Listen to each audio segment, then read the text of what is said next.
শিক্ষার্থী বন্ধু, আজকের আয়োজনমালায় রয়েছে দুইটি বৃত্ত সম্পর্কিত বহু নির্বাচনী প্রশ্ন।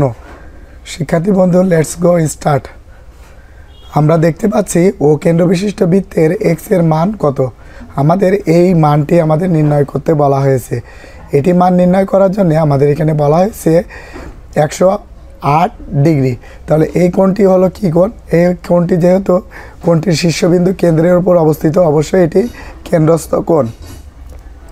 এই কেন্দ্রস্থ কোণে অর্থাৎ বিসিডি চাপের উপর দণ্ডায়মান বৃত্তস্থ কোণ হলো বিএডি। কেন্দ্রস্থ কোণের আমরা জানি যে কেন্দ্রস্থ কোণের অর্ধেকই হলো বৃত্তস্থ কোণ। তাহলে কেন্দ্রস্থ কোণ এখানে যেহেতু আমরা পাইছি যে কেন্দ্রস্থ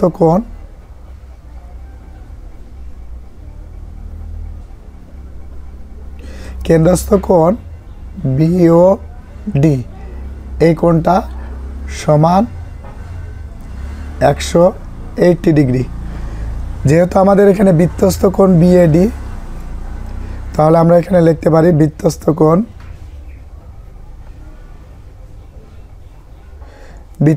কোণ বিএডি। এই কোণটি কেন্দ্রস্থ কোণের অর্ধেক, অর্থাৎ 108 ডিগ্রি বাই হলো 2, অর্ধেক করলে কত হবে? 54 ডিগ্রি। তাহলে আমরা এখানে দেখতে পাচ্ছি শিক্ষার্থী বন্ধু, আমাদের এই বৃত্তস্থ কোণটি হলো 54 ডিগ্রি। যেহেতু কেন্দ্রস্থ কোণের অর্ধেক হলো বৃত্তস্থ কোণ। আমরা আরও জানি যে এ বি সি ডি বৃত্তের একটি অন্তর্লিখিত চতুর্ভুজ। তো বৃত্তের অন্তর্লিখিত চতুর্ভুজের বিপরীত দুটি কোণের সমষ্টি হবে 180 ডিগ্রি। তাহলে আমাদের এখানে এই দুটি কোণ নিয়ে আমাদের সম্পর্ক তৈরি করতে হবে। তাহলে আমরা এখানে লিখতে পারি যে এ কোণ প্লাস সি কোণ, অর্থাৎ অন্তর্লিখিত চতুর্ভুজের বিপরীত দুটি কোণের সমষ্টি হলো 180 ডিগ্রি বা 2 সমকোণ। এখন এ কোণ আমরা কত জানি? 54 ডিগ্রি। তাহলে এখানে আমরা 54 ডিগ্রি লিখব, প্লাস হলো এখানে সি কোণ হলো এক্স সমান 180 ডিগ্রি।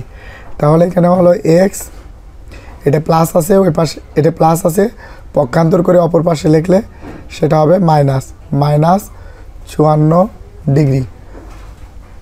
তাহলে শিক্ষার্থী বন্ধু 10 থেকে 4 বাদ দিলে থাকে কত? 6, ওই 1 হলো 6, 8 থেকে 2 বাদ 2 আর 1, 126 ডিগ্রি। তাহলে আমাদের যেহেতু প্রশ্নে মানে বলা হয়েছে যে ও কেন্দ্র বিশিষ্ট বৃত্তের এক্স এর মান নির্ণয় করো, তো এক্স এর মান এখানে আমরা দেখতে পাচ্ছি যে কতে দেওয়া আছে 126 ডিগ্রি। তাহলে আমাদের রাইট অ্যান্সার হবে এটা ক। এরপরে পরবর্তী প্রশ্ন আমরা দেখি 2 নাম্বার। এখানে বলা হয়েছে পাশের চিত্রে হাফ ইসিডি, মাঝে কি আছে? ই কোণ।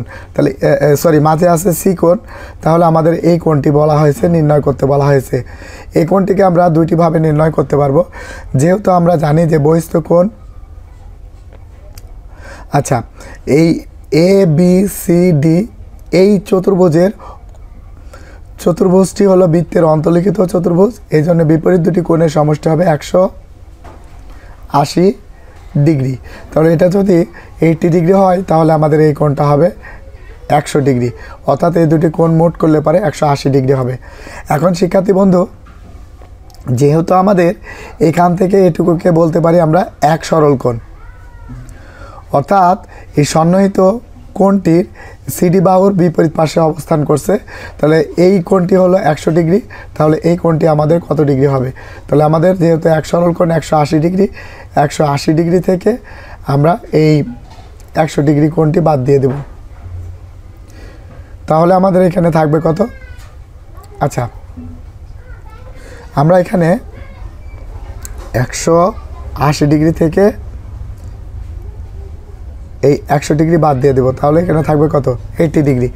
যেহেতু আমাদের 80 ডিগ্রি এখানে কোনো জায়গাতে অ্যান্সারে দেওয়া নেই, তাহলে এখানে দেওয়া আছে, কিন্তু সেক্ষেত্রে আমরা যেহেতু আমাদের এখানে বলা হয়েছে হাফ ইসিডি, অর্থাৎ এই কোণের অর্ধেক নির্ণয় করতে বলা হয়েছে, সুতরাং আমরা এখানে লিখতে পারি হাফ ইসিডি। এই কোণটি এই হাফ ইন্টু 80 ডিগ্রি, অর্থাৎ কত হবে 40 ডিগ্রি। এই হলো 40 ডিগ্রি। তাহলে 40 ডিগ্রি আমাদের কতে আছে, আমাদের কারেক্ট অ্যান্সার হবে 2 এর ক।